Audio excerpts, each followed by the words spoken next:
고린도전서 15장 12절부터 보면 죽은 자의 부활에 대해서 설명하는 내용이 나옵니다. 그때 15장 20절에 그러나 이제 그리스도께서 죽은 자 가운데서 다시 살아나사 잠자는 자들의 첫 열매가 되셨도다.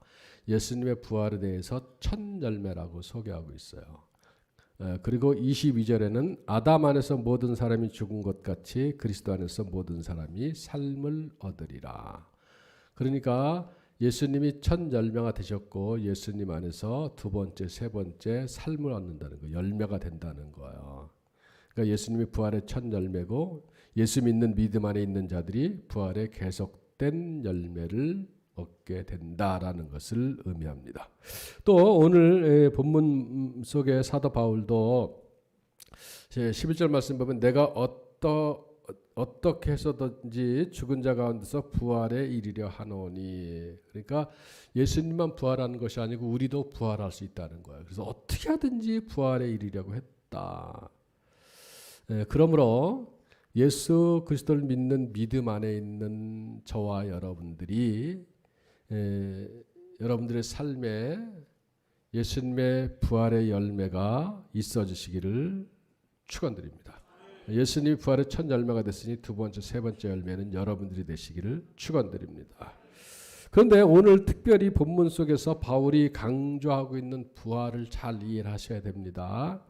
궁극적으로 부활이라 그러면 실제로 우리의 육체가 죽은 상태에서 다시 살아나는 것을 궁극적인 부활의 어떻게 목적이라고 표현할 수 있겠습니다만, 부활이라고 한다면 그것 못지않게 중요한 것이 신앙적 부활 또는 우리의 삶 속에서 부활을 오늘 본문은 강조하고 있습니다.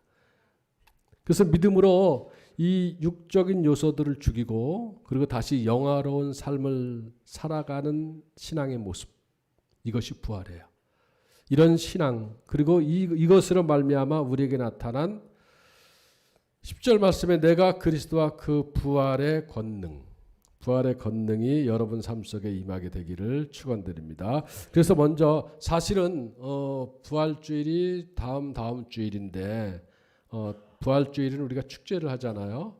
부활주일 찬양들 다 준비하시고 계시죠? 부활주일 축제를 하니까 그 앞에서 서론으로 말씀을 드리는 것인데, 우리가 먼저 성경에서 이야기하는 부활을, 오늘 본문에서 이야기하는 부활을 한번 생각을 하려고 합니다.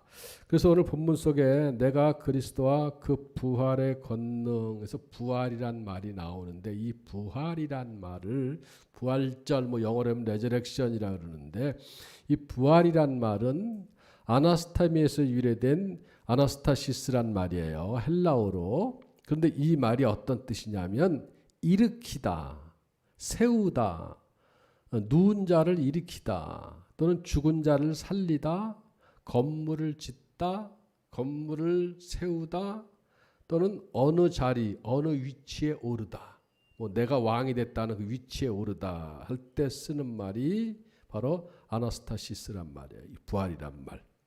그리고 권능이란 말은 부활의 권능 나왔는데, 권능이란 말은 디나미스 많이 들어보셨을 거예요.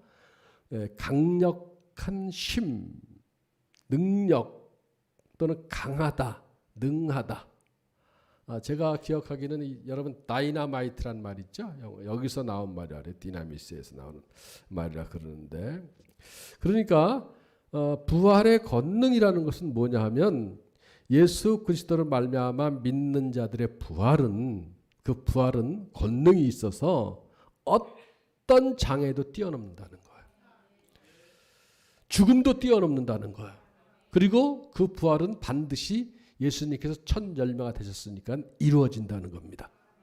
가장 확실하고 강력한 힘으로 반드시 부활이 일어나고 부활이 일으켜지고 부활이 만들어지고, 그래서 그 부활의 삶을 살게 되고 오르게 됨을 믿으시기를 바랍니다. 이 부활의 권능이 이번 부활절 시즌을 통해서 뿐만 아니라 앞으로 살아가면서 여러분 삶 가운데 부활의 권능이 꼽히기를 축원드립니다. 부활의 권능, 강력한 힘, 죽음도 이기는 것. 삶 속에서 부활이 일어나서 여러분 삶 속에서도 부활이 일어나서 부활의 권능, 죽은 다음에 죽은 자가 살아나는 것뿐만 아니라 삶 속에 부활도 있어서 부활의 권능, 강력한 심, 여러분 건강이 더 강력해서 강건해지기를. 이것도 부활이에요. 답답하고 떨리고 불안한 마음이 하나님께서 주시는 참된 평안함과 시원하고 안정됨으로 부활의 권능이에요. 이 권능 임하기를 바랍니다. 누웠던 사업도 아까 말씀드렸죠. 누운 자를 일으킨다. 이 부활이란 말이. 누웠던 사업도 더 크게 일어나고 죽을 것 같은 문제도 다시 살아나고 여러분 축복에 여러분 자녀들의 삶의 건물들이 세워져 나가고 더 높이 세워져 나가고 그런데 이렇게 되어지는 것은 권능이라는 거예요. 막을 수 없다는 거예요. 죽음도 못 막는다는 거예요.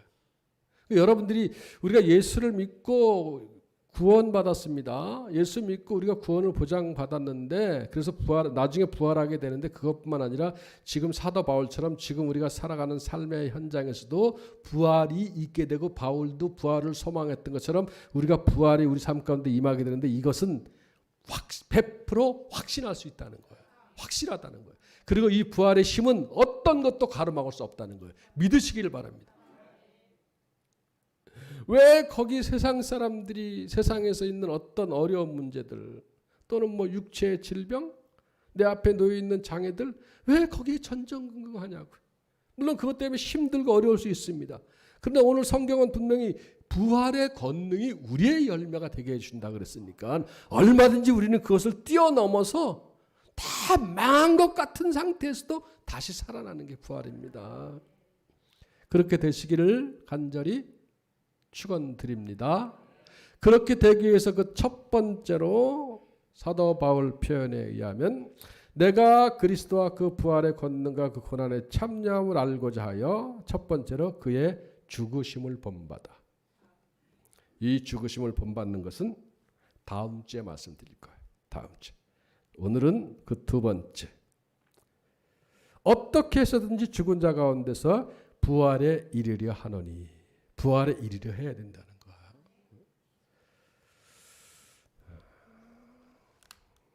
목사님 힘든 일이 있어가지고요.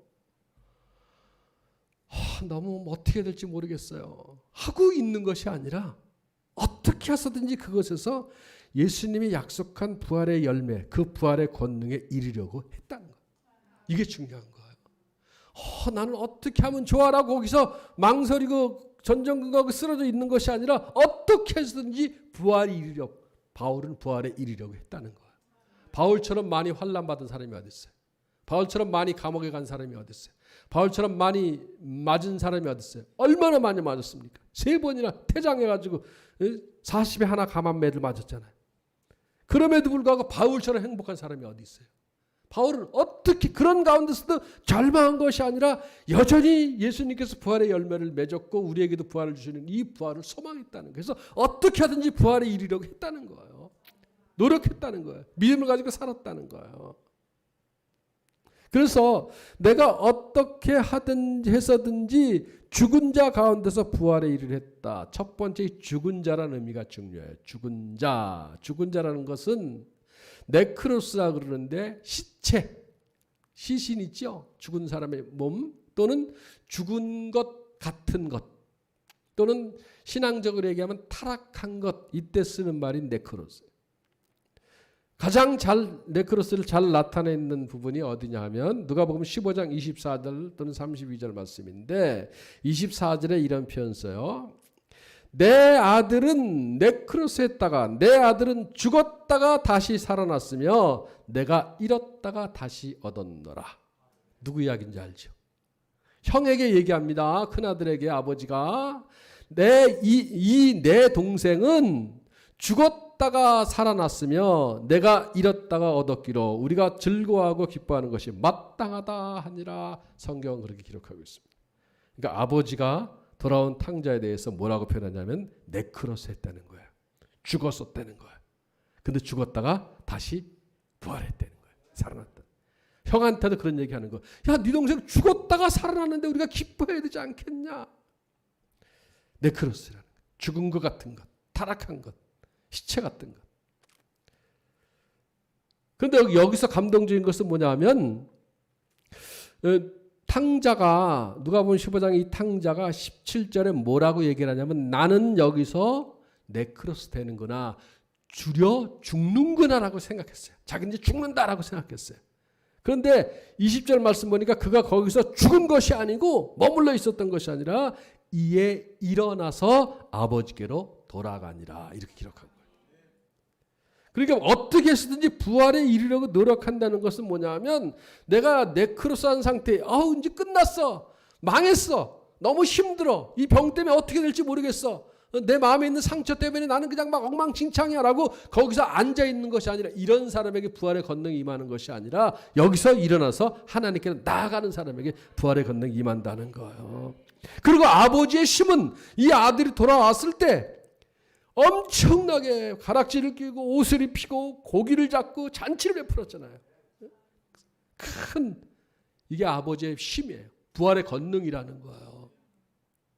우리가 이 세상 살아가면서 세상에 여러 가지 것들로 사실 벅차요. 돈 벌기도 벅차고, 아이들 공부하기도 벅차고 힘들어. 그냥 어떻게 진짜 살아가는 것도, 또 돈 벌어서 살아가는 것도 그렇고, 건강 지키는 것도 힘들어. 약 먹어도 그렇고, 그리고 이렇게 우리가 행복하게 살아가기도 힘들어. 정신적으로 막 그냥 혼란해지는 것도 엄청나게 많아. 사실 이것이 현실 맞아요. 그리고 우리가 이것을 헤쳐나가는 것 어렵습니다. 그냥 인생이라는 것이, 예수 빼고 얘기해 볼게요. 예수 없이 인생이라는 것이 태어나서 울다가, 환난 나고 울다가, 힘들고 울다가 죽는 거예요. 그러면 우리 자손까지 또 우는 거야. 울다가 가는 게 인생이 정말 힘들어요. 근데 이것을 한 방에 잠재울 수 있는 것, 내가 감당할 수 없는 정말 어려운 일들, 이 힘든 것들을 뛰어넘어서 이것을 디딛고 일어나서 그것을 무너뜨리고 해서 다시 회복시킬 수 있는 것이 바로 예수님의 부활의 권능, 아버지의 능력이라는 거예요. 이 탕자의 아버지의 능력. 아들을 다시 일으켜 세웠고 회복시켰고 풍족하게 살게 해주셨잖아요. 이 부활의 권능이 이번 올해 부활절 시즌에 여러분들에게 임하기를 축원드립니다. 주님 앞에 나와야 돼요, 여러분. 거기에 왜 전전긍긍하고 있냐고. 그거 도움이 되지 않는, 아무런 의미도 없어요. 그냥 나만 아플 뿐이야. 나만 아파. 그리고 누가복음 15장에서 얘기하는 특히 본문도 그렇고요. 부활의 권능을 일으키는 핵심을 여러분 아셔야 돼요. 참 우리 하나님, 저는 제가 정말 하나님 생각하면 생각할수록 여러분들도 똑같을 것 같아. 감사할 뿐이야. 그죠? 하나님 생각하면 감사해. 나 같은 게 뭐라고. 응? 어떨 때는 목사지만 하나님 앞에 삐질 때도 있습니다. 종종 있어요. 삐져요. 기도 응답이 안 되고 그럼 삐지기도 해. 속상하기도 해. 근데 그렇게 엉망인 나 개인주의인 것 같은 나 같은 걸 뭐라고. 우리 하나님 나를 자녀 삼아주시고 나를 사랑해 주시고 그냥 감사한 것밖에 없더라고요. 여러분 이 원리를 아셔야 돼요. 누가복음 15장에 돌아온 탕자 비유에서 탕자에게 탕자가 오잖아요.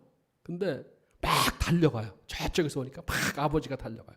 이 탕자는 미안해가지고 막 이렇게 오는데, 근데 아버지가 탕자에게 네크로스 있잖아요. 죽은 것 같은 삶, 이 부분을 이야기하지 않습니다.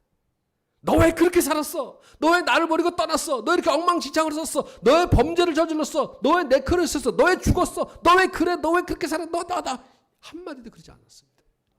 그냥 달려가서 자기에게 나오는 아들을 안았다는 거예요. 여기에 여러분 누가복음 15장에 바로 초점이 있는 거고, 부활의 권능의 초점이 여기 있는 거예요. 마음대로 살으라는 얘기가 아닙니다. 슬픔 속 고통 속에서 살다가 나오라는 게 아닙니다. 혹시 그런 속에 있다 할지라도 주님 앞에 나오면 우리 주님은 묻지 않고, 그것 때문에 무슨 책임 따지지도 않고 그냥 안아주시고 부활의 권능으로 더딥혀 주신다는 겁니다. 할렐루야. 다시 한번 제가 강조해서 말씀을 드린다면 예수님의 부활의 권능은 반드시 우리에게 임합니다. 믿으시길 바랍니다. 여러분, 그런 것 때문에 전전긍긍하지 마세요. 아무것도 아니라니까.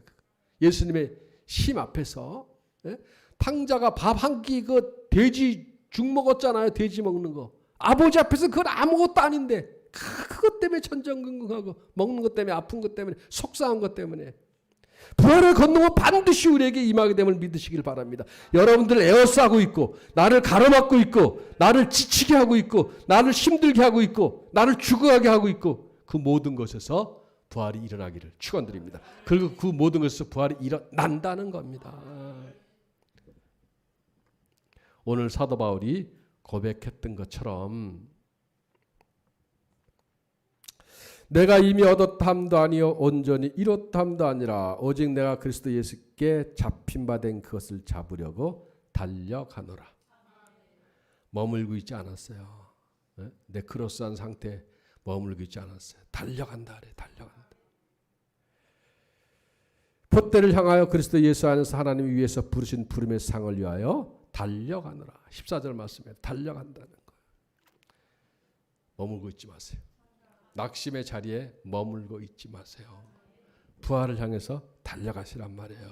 불신앙의 자리에 불신앙이 들어올 수도 있습니다. 거기에 머물러 있지 말고 부활의 권능을 향해서 예수님을 향해서 믿음으로 나아가라는 거예요. 왜 거기에 빠져 있냐고. 그럼 점점 더 조여올 수밖에 없는 것인데.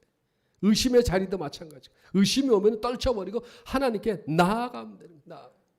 제가 몇 번 말씀을 드렸는데 제가 고등학교 때 은혜 받고 어느 부흥회에 참석한 적이 있어요. 근데 그 부흥 강사님이 그러네요. 부흥회도 뭐 여러 번 다녔는데 기억나는 몇몇 분들 중 그 중에 한 분인데 처음 부흥회라 그러나 자기 간증을 하는 거예요. 간증을 하는데 40일 금식기도 했다 그러더라고요. 그때.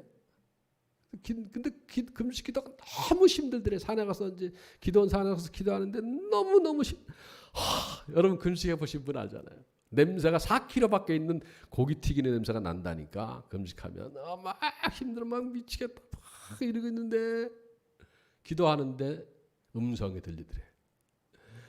나는 너를 택하지 않았다. 너는 내 아들이 아니다. 그 음성이 들리더라는 거예요.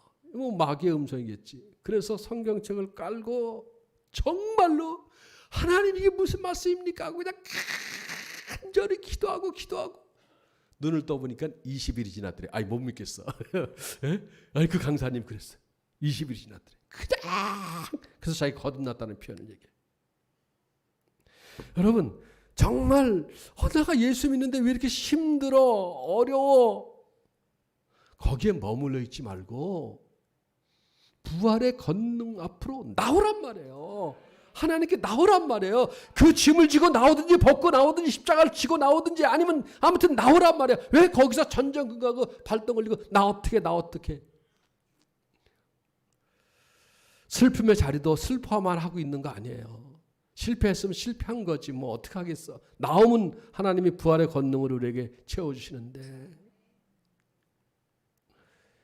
나를 괴롭게 하는 것들, 나를 슬프게 하는 것들, 나를 아프게 하는 것들, 육체 질병일 수도 있고요. 이것이 네크로스예요. 죽음. 이 자리에서 우리는 나와야 된다는 거예요. 할렐루야. 예수님의 부활의 권능을 믿으시길 바랍니다. 예수님의 부활의 힘이 여러분 삶 가운데 반드시 임하게 됨을 믿으시길 바랍니다. 그렇다면 지금 바로 예수님께 달려 나오십시오. 그것 때문에 힘들지만 그것 뛰쳐버리고 예수님께 달려 나와야 돼. 그만 머뭇거리고 거기에 노새처처럼 자꾸 거기에 무슨 이상하게 생각해서 관심 갖고 궁금해서 뒤 쳐다보지도 말고 나중에 나오지 그러지 말고 지금 나와야 돼. 지금 반드시 부활의 힘, 파워, 권능 이것이 여러분 삶 가운데 나타날 것입니다.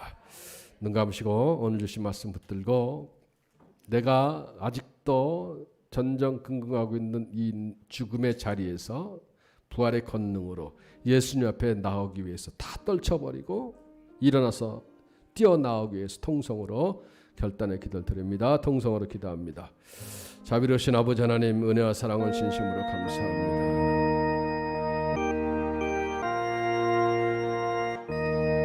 질병이 나를 사로잡고 있어도,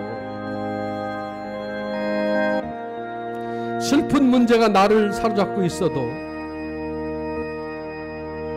내 인생에 실패가 연속되어도, 아픈 상처가 있고 괴로움이 있다 할지라도 이것은 다 네크로스입니다. 이것은 다 죽은 자입니다. 하나님 여기에 머물러 있지 않게 하시고 우리가 일어나서 부활의 권능 앞으로, 예수님 앞으로 나오게 하여 주시옵소서. 담대함으로 나오게 하여 주시옵소서. 그래서 부활의 권능이 우리 삶 가운데 임하게 하여 주시옵소서. 이제 그만 멈춰서서 바로 일어나게 하여 주시옵소서.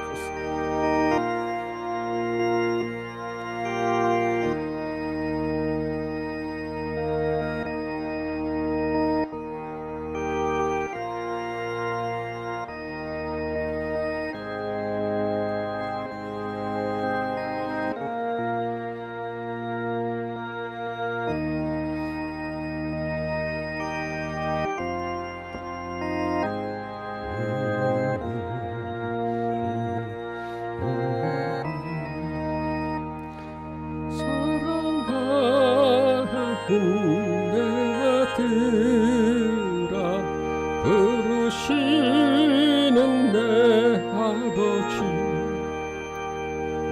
눈 뜨어 보지 못하니 내 죄가 너무. 다같이 부릅니다. 가시관을 쓰신 예수.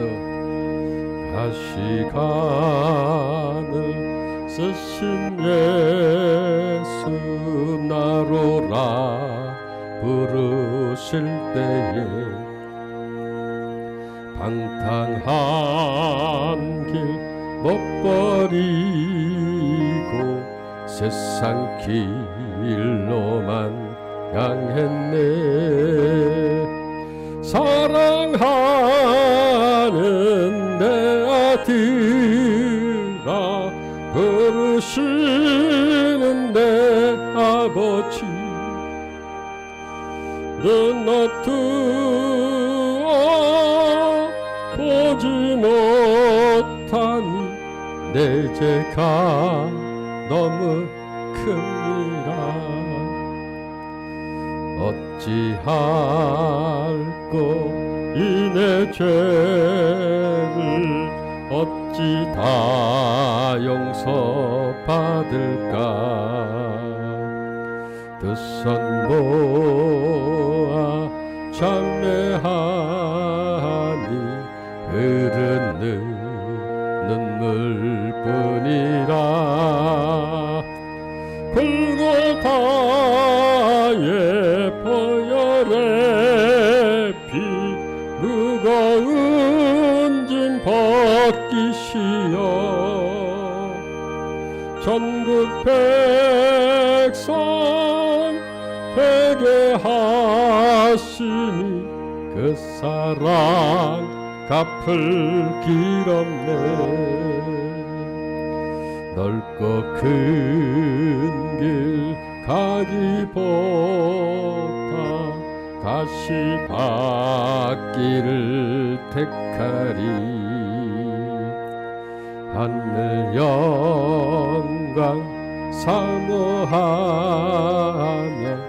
주님 가신 길 가오리. 아버지여 나에게도 십자가 들려 주소서. 땅끝까지 증거하리다. 주님 사랑 전하리다. 기도드립니다. 이제는 우리 주님 예수 그리스도의 은혜와 하늘아버지의 무한하신 사랑하심과 성령님의 교통하심이 오늘도 내리신 말씀 붙들고 어떠한 상황과 형편 속에서도 주저앉지 않고 절망하지 않고 딛고 일어서서 부활의 권능 앞으로 주님 앞으로 나아오기로 결단하고 세상을 향해 나가는 주님의 사랑하는 자녀들 머리 위에 이제로부터 영원토록 함께 하시기를 간절히 축원하나이다. 아멘.